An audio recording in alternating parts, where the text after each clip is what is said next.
back to another Era Quinn Caladrim video. We are starting a brand new series. What are we talking about this series? Armies. Armies, because they're kind of the way the game works, and there's a lot of fun things about them, and there's a lot of clumsy things about them. We've been playing this game for a little while. We've learned lots of silly lessons that we would rather tell you how to avoid, and we've learned some things we think work. So in this specific video, we're going to talk about an army that he has used to win repeatedly.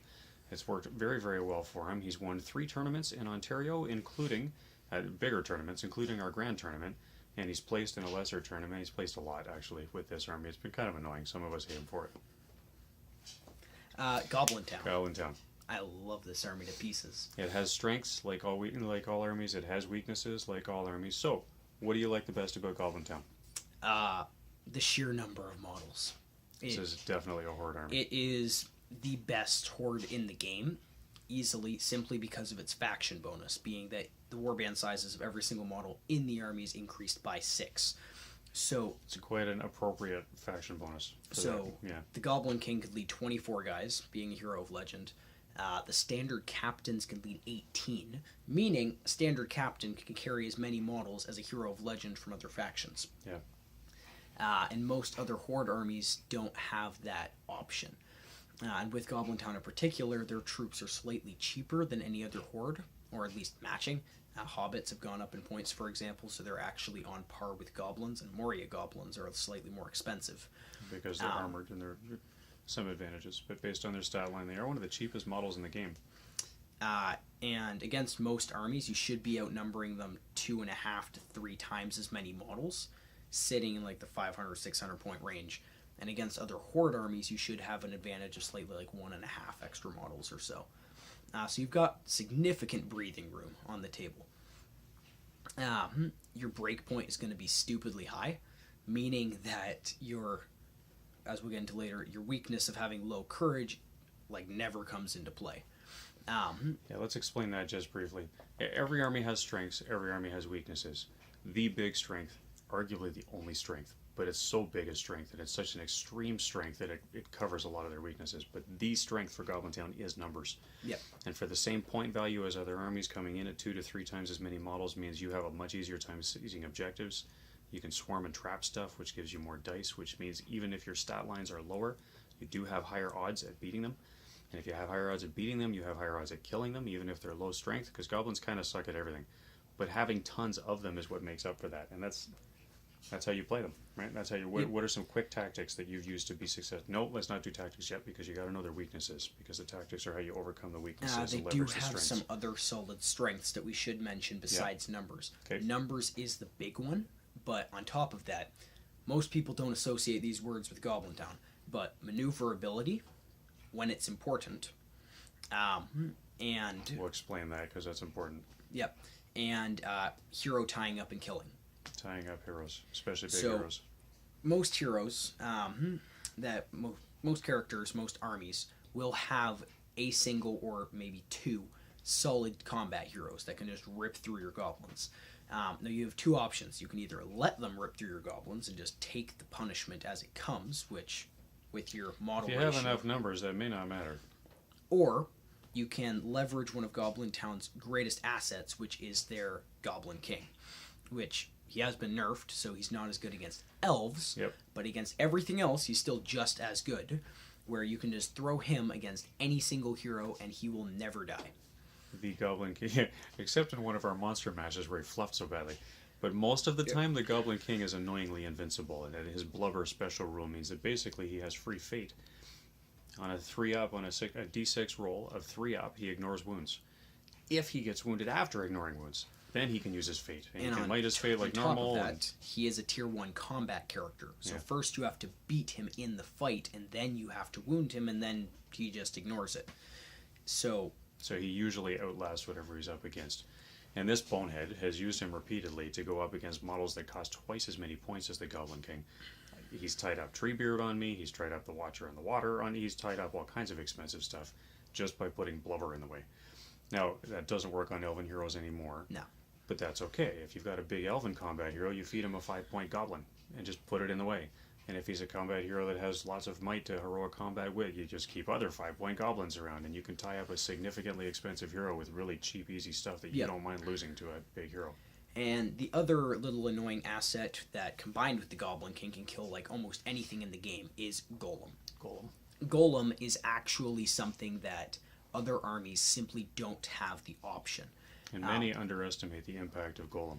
He's dirt cheap for what he does. He is a 2-attack character, so he's just as good as your captains with a slightly higher fight value. Only 1 might, so you got to watch out for that. But the ring, which halves people's fight value when he's fighting them, couple that with the tier 1 combat capabilities of the Goblin King, means that you can literally just win against any tier 1 character that they're going against. If you can keep those two together. And if you've got a whole army of goblins around, you can put the other goblins where you want them to keep them in the way, so you can keep those two together. And the goblins just act as spacers, where you can just literally put them wherever you want and just let them take punishment because you don't care, because you have so many guys. 5 points apiece with hundreds of them, you can lose them.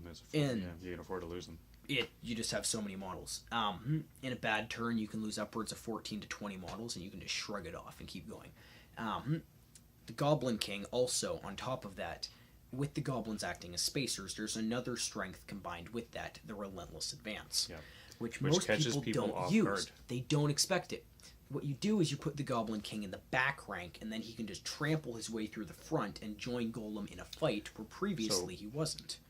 What he's saying is, the Relentless Advance, if you read it in the instruction manual, it's a special rule where he can actually pass through his own troops. It's the same as an ogre, a Gundabad ogre from the Gundabad faction. Only 2 models in the game that can do this. So when the other army is marching to your lines, veteran players might see this coming, but he's even confused veteran players on this. When the army's advancing and the lines meet, and you've got a whole pile of goblins all in the middle of the way, they're looking at your army saying, your big fancy scary thing is in the back, it's out of reach, it's not a concern right now. Forgetting that it actually can come right to the front wherever he wants. So if they put a tier 1 combat hero in the front rank to cause damage, to punch through, to back, to trap, to get to objectives, whatever, and you have the Goblin King in your back rank, you can call Relentless Advance, march through your own goblins into the tier 1 combat hero wherever he is in the middle of the line.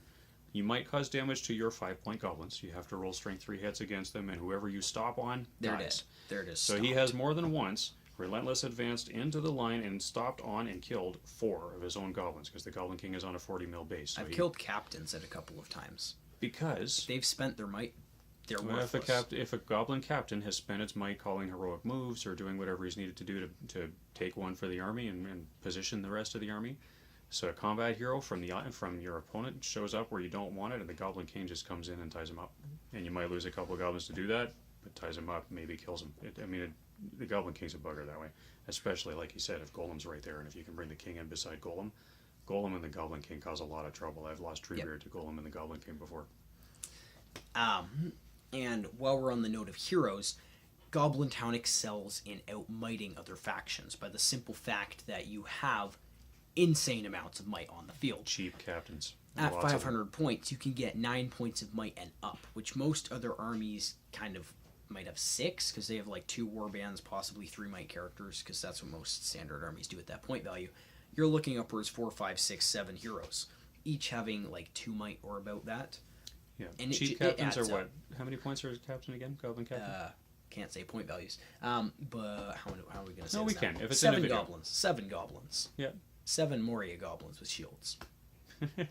That's what it is. It's one of the cheapest captains. Easy. Is it the cheapest captain in the game? It is the cheapest captain option in the game right now. The next cheapest is the Orc captain, and it's 5 points cheaper than that. Let's talk quickly about weaknesses. What are the big weaknesses in the game? They're goblins. There's a lot. What are the key weaknesses? So we're going to go through everything. They've got low fight value, low strength, low defense, and low courage. So what that means is any other infantry in the game is going to outfight you. If they roll a 6, they win. There's nothing you can do about it. Even against your captains are sitting at fight 3, which is tying most standard infantry for most factions, which means you're not going to be doing an awful lot of damage theoretically. But when you couple that into the fact that you're outdicing them in most fights, if you're flanking, if you're trapping, you're getting upwards of 4 or 5, 6 dice on the sides. Couple that with axes and the ability to piercing strike, you're just going to be murdering their flanks, and it becomes kind of this crunch zone. Because of the Chittering Horde special rule that every goblin can spear support every goblin. So you literally just swarm, pile as many goblins on the fight as you can, and you're going to lose more than they are.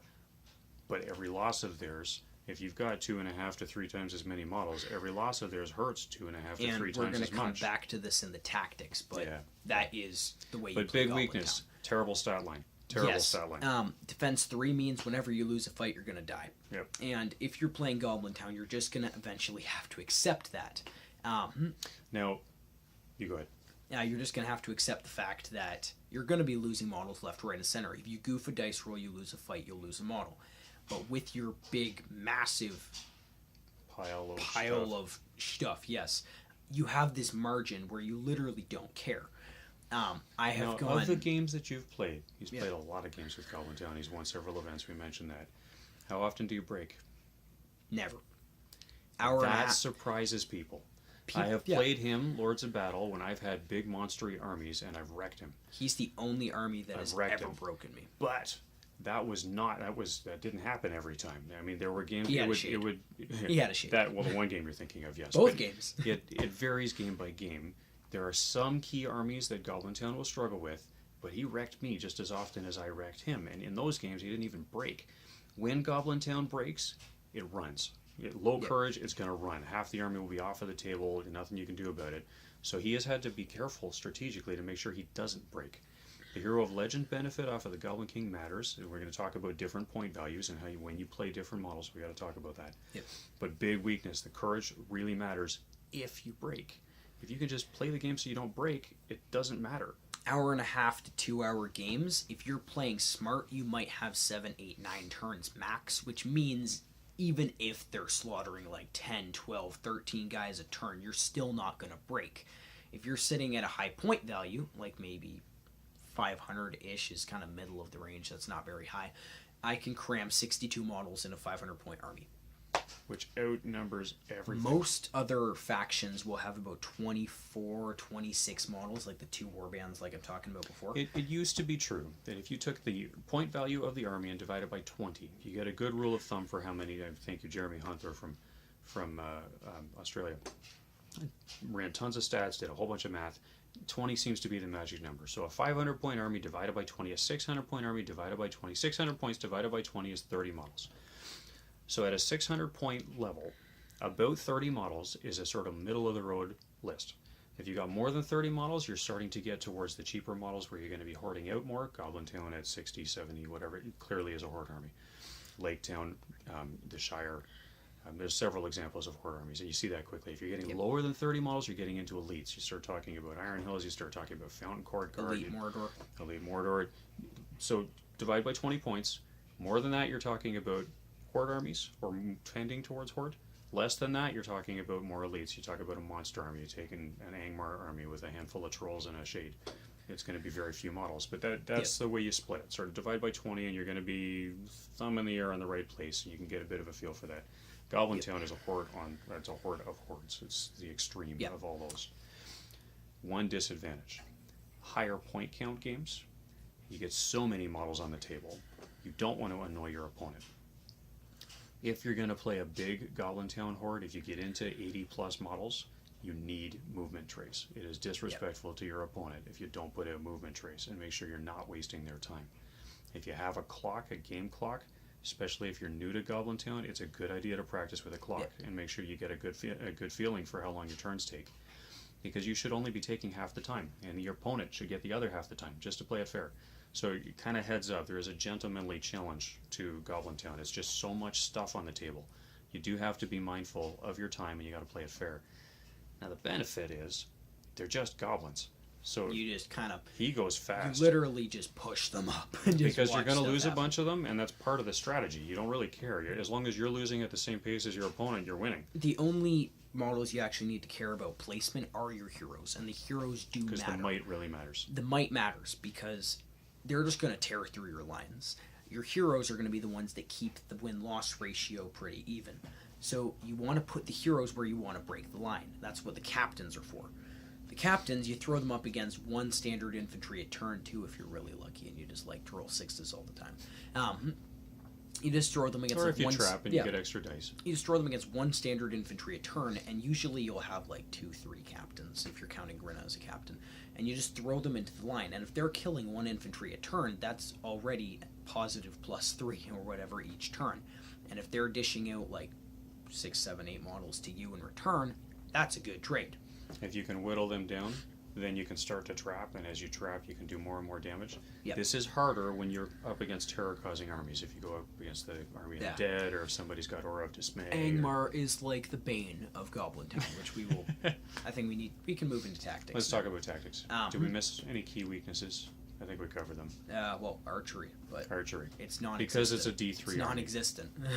Goblintown has none, and they are vulnerable to it. Yeah.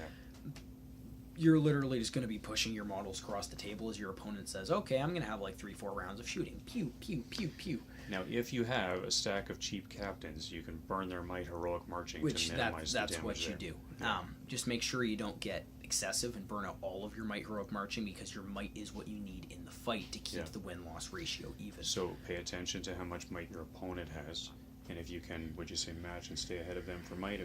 You always want to be ahead. You always want to be ahead. Because most other armies will have heroes that can actually do something. As opposed to goblin heroes that just move first. Exactly. So even other generic captains will be outfighting your captains. So you want to have that might to make sure that your heroes, like the ones that matter, like the King and Golem and Grinna, are actually getting to where you need them to be. Which means you need to have excess might so you can heroic move, so you can reserve their might to actually do what they're meant to do. So we've talked a bit about tactics. Let's shift our focus there, and then we're going to talk about list building. Yep. Tactics. What are some key strategies we've got? Actually, do you need to talk about list building first? Because the tactics vary by point level. Yeah, we can go to list building if you really want. So small events, medium-sized events, larger events. For Goblintown, there's not much variety to choose from. You've got 6 heroes, and 2 types of infantry. Not much going for you. But with that being said, you're only going to ever want to take the one type of infantry, that being the standard goblins. And I'll explain what I mean by that in a sec. Standard list building for Goblintown. 500 points and below, you're taking Grinna, the Scribe, and Golem, and generic captains hoarding out on goblins. Slow down, say that again. Grinna? The Scribe, and Golem. And Golem. Why? And then we'll explain the rest. Grinna is dirt cheap. He's 5 points more expensive than a standard captain, comes with a point of might, the ability to heroic strike, and a scourge and a swap with me. An extra point of might. So for 5 points, you get the extra point of might and a handful of special rules that are tactical. Which makes him just the ideal general in that situation as well, because he's a hero. In low point armies. In low point armies, because he's a hero of fortitude. Your captains are heroes of fortitude. He's way more durable than standard captains simply because he can just teleport, I guess. Swap with me is his cheesy rule. Stinky little goblin that he is. If he's in trouble, he can swap positions on the board with another goblin that's within 2 inches? 3. 3 inches. 3. So if he gets really cornered, you can swap him out. And then he's just gone. Which is why he makes a good general. You can, for any of the scenarios where you get points for wounding or killing generals, you can swap him out of the way. Yeah. The Goblin Scribe is essential in every single list build that you're ever going to take, ever. Because this is a horde of hordes. This is the horde army. Yes, you will have the margin. You don't have the speed. Now, earlier I said that you had mobility when you need it. This is where the Scribe comes in. Your entire army moves 5 inches except for the King. You're not getting anywhere fast. Unless you're burning a lot of might to heroic march. But then again, if you're planning the game out, you've got like 8-9 turns. You need to make the 8-9 turns count, which means your army needs to be able to crunch the way that we their have army. played games, in the league that we participate in most actively, it's the Ontario Strategy Battle Game League in Ontario, Canada. Most of our tournaments are 4 games in a day, so you're going to get 2 hours a game tops. Usually it's a little bit less. It might be an hour and 45 minutes. It might be 2 and 15, but for a plus or minus 2 hour game, between 5 and 650 points, 8-9 turns. If you're playing against experienced players, it's going to be 8-9 turns and the game's going to be done. So you do have to be paying attention to how many turns you have, and you got to kind of think ahead. So with the Goblin Scribe, the thing that he does, most of you probably already know what he does, he can voluntarily take a courage test in the move phase. Which he's going to do every time. Every time, because this doesn't run him off the board. There's no negative for this. If you take a courage test for breaking, you can still take this test on top of that. These are not the same thing. So what you do is you have your courage of 3. You roll your 2 dice. If you pass your courage test, you will get D3 extra goblins on any board edge. and if you roll higher than the 7 that is required, you will get the difference in For the his number courage of check. You need to roll for the higher than a courage 7 test. on the courage test. If you roll higher than a 7, then you will get the difference in your roll from 7. So if I rolled like a 9, I'd have a difference of 2. You get that many extra goblins on top of your D3. So you're maxing out at like 9 extra goblins in one turn, which is really annoying it's for your insane. opponent.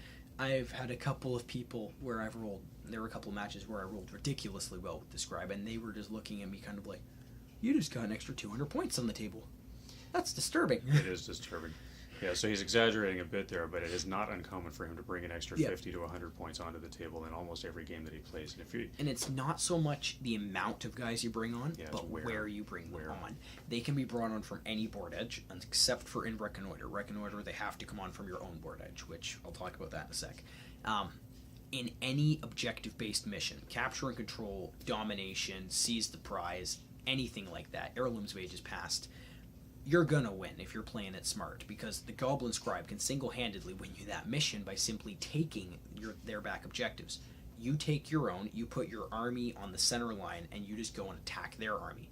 Trap them, hoard them, don't let them move, and then the Scribe takes their back objectives. When playing Goblintown, you should guaranteed have 4 out of 5 of the objectives every time. Usually 5 out of 5, because you've got like 60 models trapping and swarming there like 30. And they have to break through your entire line to get to your back objectives. Which, as long as you that keep never the whole happens. mess in the way, and you keep the Goblin King in the middle where he can charge something, and the Scribe is sort of, if they've got Cav trying to flank around, you plug it up with more Scribe Goblin. It's a really annoying army to play against if you're playing objective-based scenarios. And you can control when the game ends in most of those missions, since you're never going to break. The game ends when your opponent breaks, which means you can just back off, essentially, if you want more time. You can just feed a goblin to each of his warriors and just end it. Just sit back, wait, grab the objectives, and then kill them. Now, maybe we should talk briefly about this. When the Scribe brings more goblins on, it does not change your breakpoint. So there is a double edge on the Scribe, even though the Scribe's an enormous asset to the army. Lords of Battle type scenarios, you got to think twice about this, because if you feed more gun fodder to them, or if the terrain is completely against you and you're trapped, and you're going to take a lot of arrows on the way into whatever you're trying to achieve. Lords of Battle's a unique scenario for Goblintown simply because it's the one you're geared to lose. It's an anti-horde scenario, which is kind of a... Let's talk about that now. Lords of Battle, you get points for killing the general, breaking your opponent, and for wound tally. Wound tally is 357. Which means by default, if you're bringing 100 goblins, that they can just kill. Yeah, especially with archery, if they decide to sit back and shoot and make that wound tally difference massive by like plus 20 or plus 23. Because the odds are very good. If you're counting victory points to win the game, you got to count victory points. They're going to be getting a far higher wound tally than you are, because you're killing their small army and they're killing your big army. So unless you kill their whole army, they're going to probably have a much better wound tally than you do. So kill their whole army. That's the way to do it. That's the only way you can typically win Lords of Battle, is by literally table wiping them. Which is with Goblintown, it's a very aggressive way to play. Not necessarily a fun way to play, but that is like one of the few ways you win. And I've done that a couple of times, and I've gotten close to, but not quite doing it, but still drawn it out to a tie. And this is the method for how you do it.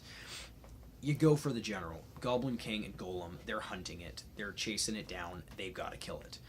Because the general is victory points. It's victory points, and it's points that don't depend on them hurting you. They're just, you kill the general, you get 3 points, I think it is. Just done. A point for wounding, 3 for killing, I think. Yep. And then what you do is you go to try to break their army, which with your ratio, it's still very viable. Even if they've gotten like 20 kills to archery, you still will have like a 1.5 to 2 ratio when the lines meet. You should still outnumber them quite severely. Plus the Goblin Scribe, not even counted into this. The Goblin Scribe is actually an asset in Lords of Battle. If you picture it this way, you're going to take damage from archery either way. If you can choose which goblins die, that's better for you. So if you bring on goblins from the back, because most people are going to look at your horde and they're going to be like, oh, I want to take as many turns of archery as possible. So they're going to deploy as far back as they can and force you to march all the way across the board. Goblin Scribe brings guys on from the back, charges their archers, they can't fire. All those guys are going to die. You're giving away free wound tally. But you're your not whole- getting shot. And your whole army is advancing as an army. So by the time they've killed off everything in the back, and you've done that a couple of times, and they'll have a few that you don't engage. Yeah. But there's going to be far less bowfire to deal with, and then your whole army is ready to trash his army. That's the strategy. Does it always work? Not always, but it's a solid strategy. Yep. Worst case on this, you kill you kill their general, And you break them. break them, you're going to get 6 points out of that. If their wound tally far exceeds 5 yours, wound they tally. could That's get 5 7. points. It's 5 points, I'm sorry. If their wound tally far exceeds yours, they could get 7. If you can chew up most of their army and not let them triple your wound count, That's where it is. you can draw it down to a tie, and then you can draw it down to a win. If they beat you in wound tally, they'll get 3 points, but they need to double your wound tally to get 5 points. Going into Lords of Battle as Goblintown, kill their general, break them, and try to keep the wound tally relatively close to double. If you can keep them as just double than you, you've guaranteed a tie. If you can somehow drag it out above that or table wipe them, then you win. And there's really So the nothing in between. that's the long explanation, but he's right. The simple explanation: get their general, and then just get everything else. Yep. Get their general, get everything else. And that's how you play in every mission. It's a very simple strategy, actually, but it's the Yep. only way it works. Um, Reconnoiter, he's already talked about. Any highlights from other key scenarios? Not really. We may they come play back the to this. same way in like every mission. One of the beauties of Goblintown. I have played other armies that are far more complicated to play, and something I've appreciated about the way he plays Goblintown, it is a much simpler army to play. Yep. It's a bajillion models, but it really doesn't do much. You got to get the king in the right place, you got to get Golem in the right place, you got to get the horde to go be a horde. Yep. It's not a lot to think about. If you take something like the White Council, or you take a hero-heavy army, or you take an army that's got a lot of elites, you have to be far more careful about how you play. If you're an all-cav army, you got to be But very careful how you play. That is This the is a thing. very simple army to play. The things that can counter Goblintown are also helping you counter them. Now, what I mean by that is typically the things that can do a lot of damage to Goblintown. Monsters, cavalry, elite infantry. Those are 3 of the biggest things. Yeah. So like Berserkers, they will rip through Goblintown. Riders of Rohan with throwing spears, they are like lethal to Goblintown because they get hits on the way in and then they get the cav bonus when they're fighting. Any army like that, they're paying a lot of points for that option. Well, that means you have an even bigger model ratio, which... You're going to horribly outnumber them. So if you're fighting an elite Isengard army, Isengard's kind of weird because their heroes are dirt cheap, so they kind of make that difference up. But if they spam out on Berserkers, they won't have nearly as many models, which means you can just trap and swarm, and that means every model you kill is that much better for you. They may every slaughter model of twice theirs. as many models. That's the grind fest again. Yeah. Chris O'Reilly, one of the guys in OSBGL, he explained it perfectly in one Facebook post that I saw. Lines meet, first turn, you might lose like 12, 14 models. That sounds pretty bad. You might kill only like 1 or 2. Next round, you fill in all your gaps because you have all the excess goblins. They might have a few guys, so they fill in their gaps. Rinse, repeat. Next round, you might lose like another 10, 12 guys. They might lose another 1 or 2. Suddenly, they actually have cracks in their line. You fill in your line, you smack in again. You lose like another 10, 8 guys. They lose another 1, 2, 3. Rinse, But repeat. those holes matter, though. The Because first few turns look bad on Goblintown. The numbers are big, the death toll's big, but there comes a tipping point where you've taken 1 or 2 models out of their army, then 1 or 2 more, then 1 or 2 more, then it's 6, and then it's 10, then they're broke. And Big it loss. just snaps. big loss, little win becomes big win, little loss, just like that. Once they're all And trapped, it's a fast switch, and if you can get them to that point, there's like never any coming back from that. it's a patience game. Goblintown, you Yep. go in and just hammer yourself against the wall until the wall breaks. It's basically how That's they play. pretty much how you play. All right, so if you actually really like this army and you wanted to be able to play this army for yourself, where would you start? It is pretty simple. It's expensive, unfortunately, because of their new repackaging of everything. You should It's be not able that bad, though. You It should really be is able to not that bad. find anything on eBay, but Pretty if much you every new can't, army you can start for $200 to $300 reasonably. So where would you start with Goblintown? It is quite literally the commander's pack that comes with the king, Grinna, the scribe, and a captain. Like those Which is tiny, all those of tiny your- little captains, which they're amazing. They're so cheeky. People hate them. I've got 3 of them. People hate them because they're like that tall, and you're like, oh, fog of war. He's going to go stand behind a bush that's that tall, and you can't see him. It's kind of cheesy. But so he is a goblin, so I you mean, buy the hey. commander pack, then you buy 2 packs of Goblin Warriors, and the Goblin Warrior packs have 32 models per pack, which means you've got 4 warbands of 18. 18 led by Grinna, 18 led by the Captain, 24 led by the Goblin King, and 12 led by the Goblin Scribe. Bang, there's a 550-point army for you. 550 points, really easy way to start, applicable to most events that we've seen. Yep. Now we didn't talk about this in list building. When do you take the king and when do you not take the king? King, 500 points and up, never below. And the reason for that, 120 points, you can get a full warband and a bit on top of that. So you're dropping like 25 models to get the king. Which, if you're looking at higher point values, you're getting a tier 1 hero. You're getting a lot of benefit from that. And especially once you get to the higher point values, other armies will have bigger, tougher characters, so you're going to need to count 600 points, 700 points, 800 points, you know you're going to have some big heroes on the other side of the table. But like 400 points, you don't take him because you can get another like 25 models, which means, honestly, at that point value, it's just insane. I can still have like 45 models at 400 points when my opponents only have like 20. We do the quick math again. 400 points divided by 20 is 20 models. So if you're fewer than 20 models, you're going elite. If you're more than 20 models, you're going horde. He's starting at 45. That's a little crazy. And you have the scribe in there, so you can make that ratio even bigger if you feel like it.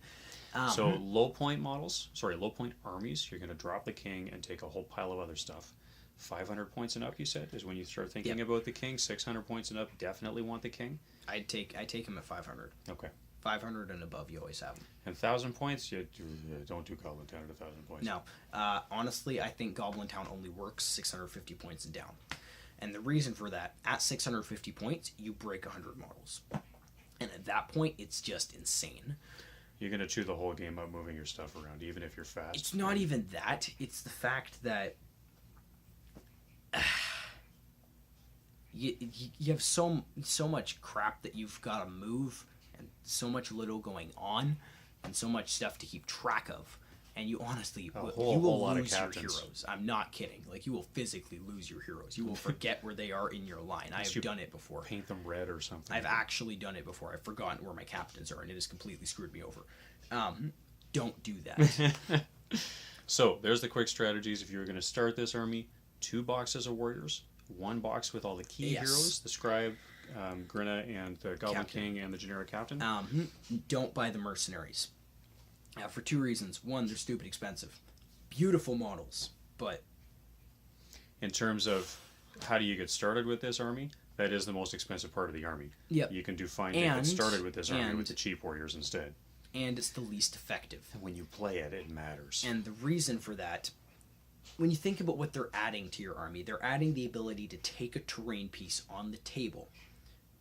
Anywhere you like. Anywhere you like, with X amount of models.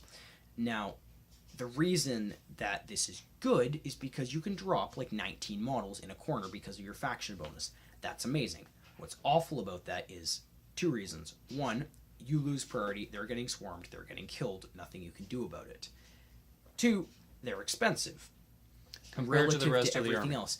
What do you get for the expense is the question. If you do the math, the captain, the mercenary captain, is 15 points more expensive than a regular Goblintown captain. Couple that with the fact that each goblin is 1 point more expensive. Which so gives when you you get the full warband... well, besides the special rule, what does that give you? That gives you an armored goblin. It's defense 4 instead of defense 3. Strength 3 models are going to kill it on the same die and roll. they can only be led by the mercenary captains. If you were able to take them, if you were able to take them with everything else, like with the Goblin King, hands down, full army of them, defense 4, why not? But if they're only led by the captains, most models in the game, are going to be around strength 3 plus. A strength 3 model is going to wound a defense 3 model by rolling a 4 on a d6. It's going to wound a defense 4 model on the same roll. No, it'll wound defense 4 and 5s. I'm wrong. That's why you do it. That's why you would do it, to make them roll 5s. But you're giving up a lot of models to be able to get that defense 4. If you just compare the point-for-point difference, Mercenary Captain with 18 guys versus Goblintown Captain with 18 guys, you're losing 33 points to upgrade to the Mercenaries. Well, that doesn't sound like a lot. That's 8 more goblins. And if you're playing a Horde model, the whole army's built around the Horde strategy. 8 more models is part of the strategy. And on top of that, the Goblin Scribe does the Mercenaries' job better for less points. For literally like a third of the points, you can get your mercenaries on any board edge, and not restricted to terrain. They are restricted to board edges, which means they hide an objective in the corner. You're not reliant on them having that fancy piece of terrain that fits your entire warband. You're just going to be like walking on from the edge, taking it, done. Which is one of the challenges to the Goblin mercenaries. They do have to come in on the piece of terrain. So if they don't all fit, you got to pick a different piece of terrain. The whole warband has to come in together. So there's just a few nuances in the rule that make it challenging to play it properly, which the Goblin scribe just sort of circumvents. It gives you more flexibility because they don't have to come in together. They could come in all around the whole board if you wanted all at different places. They're restricted to one board edge. Okay, but they don't have to come in at the same point. They come in on the edge. Yep. Which is a big deal. It's a lot more flexible. So it costs less. It's more flexible. It gives you more models on the table. And it costs less money. So if you're looking to start in this army, start cheap. Get 2 boxes of warriors. Get the box of heroes. Next thing you'd add is Golem. Yeah. Golem is a necessity. You take him all the time. You take Grinna all the time. You take the scribe all the time. Those three because should be in every list you take. Golem is your only answer to anything that's higher fight than you. Yeah. So you got to figure out where you put him on the board. He can only be in one place at a time. But if you can keep him with a hero, then you can cut the opponent's fight value in half by having Golem use his ring. Golem's fight 5? He's fight 4 now. He's fight 4 now. So he's going to outfight most things on the board, including most heroes, including most things that could heroic strike when he's got the ring on. And so when if you you pair put him in up key with the Goblin places, King, pair him with the Goblin King for sure. But if you don't have the Goblin King on the table, swarm with him. Just cover him with other dice. And if you've got Golem in the middle with a spear support behind him because of the Chittering Horde rule. Golem's not a Chittering Horde. See, he plays his army. I don't. Yeah, thank you. I'm sorry. And that's the con. But swarm around you gotta him. be careful with him. Yeah. So don't get confused on that like I just did. Because Golem is a goofed up hobbit, right? So yeah, it makes sense. This is a Goblin rule. You can't have the Goblin rule affect the Golem. Okay.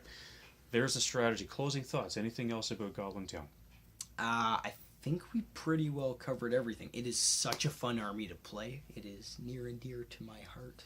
He's done well with it. That's why it's fun for him. I enjoy carrying around more models than anyone knows what to do with. I enjoy the feeling I get. And when he people enjoys look the at my simplicity army. of just slamming his army into the game. He doesn't have to think about it. He doesn't have to worry if stuff dies because their army I play is fell beasts, and they totally stress you out like no one's business. Because it really, really matters. You can't goof them up. So these, you totally goof them up all the time as long as you're doing damage incrementally and whittling them down. It's the grind fest. It's and you track the points in the grind fest. If you're tracking points and you're making sure they're losing at least as many points as you are, then that's good. Yep. So there you go, Goblintown. We've got lots of other armies we're going to review. We actually have most of the armies in the game, so we will get our chance to pick our way through these armies. We're going to pick on the ones first which we have the most experience with, good or bad. We've had some armies we've had a lot of experience with, which we will argue are not effective armies to use, and we'll tell you why. We might play them just because they're fun. I love Fanghorn. It's a beautiful army. It's a lot of fun. I have a really good Fanghorn army that's got a ton of great stuff in it. Doesn't really work very well. I despise it in the new rules. Now, the new rules help. But it's tough to list build when you build in increments of 120 points. So, and that's a topic for another day. That is a topic for another day. So we are done for today. Hope you've enjoyed this video on Goblintown. Hope you play it. It's a great game. It's a great army to play. Best way to get it used to be the Escape from Goblintown box set. There's still a few of those kicking around. If you can find one, it's a great box set. They're amazing.